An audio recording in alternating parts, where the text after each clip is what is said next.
పరాన్న జీవితం గడుపుతూ పైశాచిక ఆనందం పొందుతూ నెగిటివ్ రివ్యూ రాసేవాళ్ళు, వినోదాన్ని ఎలా రాయాలో తెలియక విషం కక్కేవాళ్ళు, వాళ్ళు సృష్టించే భావ దారిద్ర్యపు బాలారిష్టాల్ని దాటుకుని బాక్స్ ఆఫీస్ని బద్దలుగొట్టి విజయ శిఖరం వైపు అడుగులు వేస్తున్న మా పెద్ది బృందాన్ని అభినందించడానికి వచ్చిన ప్రతి ఒక్కరికి నా నమస్కారాలు.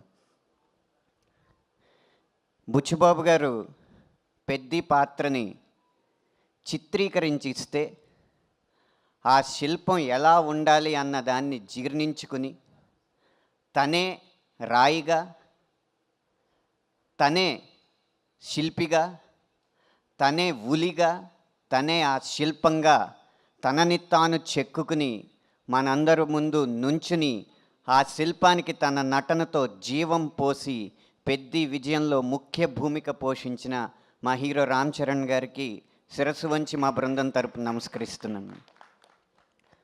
శరీరం అంత రాయిలా ఉన్నా ఆయన మనసు మాత్రం వెన్న. అందుకే ఉలికిపడి ఊగాల అన్న పాట, మస్సా మస్సా పాట రాసిన వెంటనే ఆ రాతి శరీరంతో నన్ను హత్తుకుని ఆ మెత్తని మనసు యొక్క తీయదనాన్ని నాకు చెవి చూపించారు.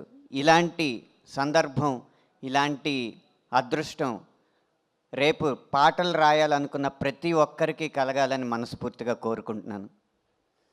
పెద్ది విజయం కొత్త కథల్ని, కత్తి లాంటి కథనాల్ని అందించే ప్రతి దర్శకుడికి స్ఫూర్తినిస్తుంది.